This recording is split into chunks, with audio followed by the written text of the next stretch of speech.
एक सेठ बस से नीचे उतरे। उनके हाथ में सामान था। सामान उठाने के लिए मजदूर को ढूंढ रहे थे। सेठ ने इधर उधर नजर दौड़ाई। उनको और कोई नहीं दिखा। आखिर एक मजदूर जब सेठ को दिखाई दिया तो मजदूर को सेठ ने पूछा, अगले स्टॉपेज पर छोड़ना है, कितना पैसा लोगे? तब मजदूर बोला, आपकी जो इच्छा हो वह दे देना, लेकिन आपको मेरी रास्ते में बात सुननी पड़ेगी। मैं बोलता रहूंगा और आपको सिर्फ सुनना है। तब सेठ जी उस मजदूर से बोले, तुम्हारा दिमाग खराब है। मैं एक व्यापारी आदमी हूँ। हम व्यापारी लोग अपना एक मिनट भी बर्बाद नहीं करते हैं। मैं रास्ते में तुम्हारे साथ चलूंगा तो अपने व्यापार के बारे में सोचूंगा। मैं तुम्हारी बातें भला क्यों सुनूंगा? तो मजदूर बोला, ठीक है, आप जो उचित समझे, लेकिन अगर आप चाहते हैं मैं आपको अमुक स्थान पर ले जाकर पहुंचा दूं, तो आपको मेरी बातें सुननी होगी। तब सेठ जी ने उस मजदूर को मना कर दिया और दूसरे मजदूर को देखने लगे। करीब 15 मिनट तक प्रतीक्षा की, लेकिन सेठ को कोई दूसरा मजदूर दिखाई नहीं दिया।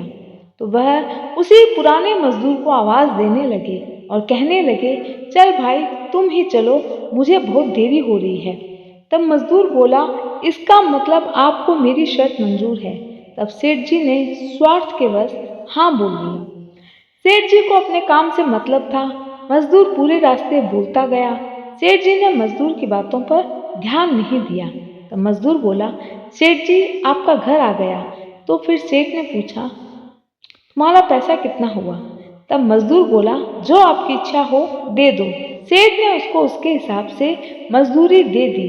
तब मजदूर बोला, मैंने आपको जो कहा था क्या आपने वो ध्यान से सुना? तब सेठ बोले, मेरा दिमाग थोड़ी खराब है तो मैं तेरी बातें सुनूंगा। मैं तेरी एक भी बात पर ध्यान नहीं दिया।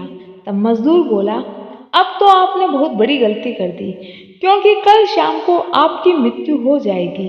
सेठ भड़क गए। मजदूर मेरे ही सामने खड़ा होकर मेरी मौत की भविष्यवाणी कर रहा है।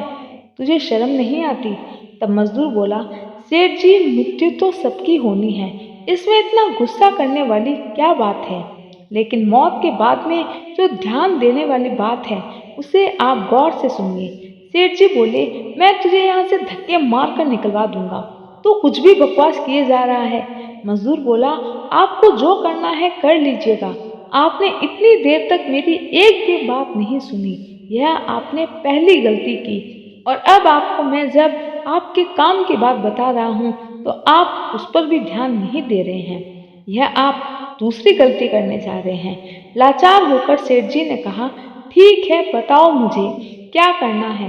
तो मजदूर बोला, कल शाम को जब आपकी मृत्यु हो जाएगी, यमदूत आपको लेने आएंगे और आपके पाप और पुण्य का हिसाब किताब होगा।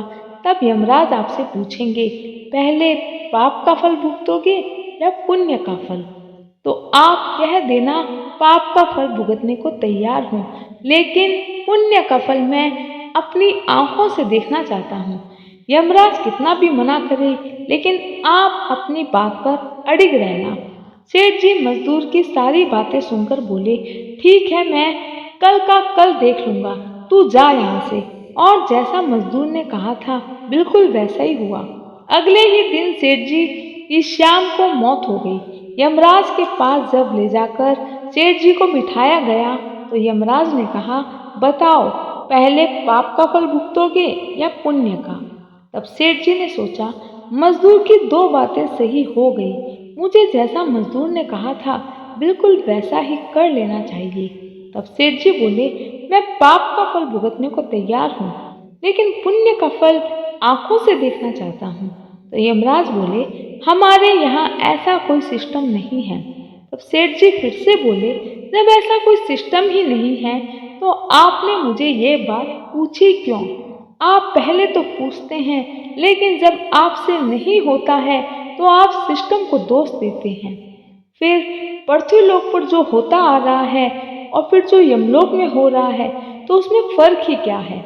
लाचार होकर यमराज ने सेठ जी की बातों में हाँ भर दी और सेठ जी को ब्रह्मा जी के पास लेकर गए, और ब्रह्मा जी से भी यमराज ने वही बात कह दी। ब्रह्मा जी बोले, बड़े अजीब मनुष्य हो, तुमको जब यहाँ पर दोनों ही कर्म भुगतने हैं तो तुम सीधे साधे क्यों नहीं मान जाते? ये कैसी जिद लगा रखी है? आप कुछ भी कहिए, लेकिन मुझे तो ऐसी ही इच्छा है। तो ब्रह्मा जी ने थक हार कर अपनी पोथी निकाली और किताब के पेज उलट पलट कर देखे, लेकिन उनको ऐसा कोई हिसाब किताब नजर नहीं आया। विवश होकर उन्होंने यमराज को भगवान विष्णु के पास भेज दिया। यमराज ने भगवान विष्णु को सारी बात बताई। तब भगवान विष्णु ने कहा, ठीक है, तुम लोग यहाँ से जाओ, इसको मैं देखता हूँ। और भगवान विष्णु ने सेठ जी से पूछा, बताओ क्या बात है, तुम्हें क्या चाहिए? तो सेठ जी बोले, मैं तो काफी लंबे समय से एक ही बात कह रहा हूँ, पर मेरी बात को कोई समझने को तैयार ही नहीं है। मैंने सिर्फ इतना कहा, मैं पाप का फल भुगतने को तैयार हूँ और पुण्य का फल आंखों से देखना चाहता हूँ। तो भगवान विष्णु ने कहा, जिस व्यक्ति ने तुमको यह बात कही वह तुम्हारा गुरु था। वह गुरु अंतिम समय में भी तुम्हारा कल्याण कर गया, पर तुम नहीं समझे। सेठ जी बोले, मेरा कल्याण? कैसा कल्याण? तब भगवान विष्णु बोले, अरे मूर्ख, आज उस मजदूर रूपी गुरु की वजह से ही तू मेरे सामने खड़ा है। तू मेरे दर्शन कर रहा है और मेरे दर्शन की वजह से तेरे सारे पाप नष्ट हो गए, और तुझे तेरे पुण्य का फल कैसे चाहिए? और क्या देखना चाहते हो तुम? दोस्तों, कहानी का सार यही है कि हमें गुरु की बात ध्यान से सुनना चाहिए। पता नहीं कब किस रूप में हमको वह मिल जाए और हमारा कल्याण कर जाए। जय श्री कृष्णा।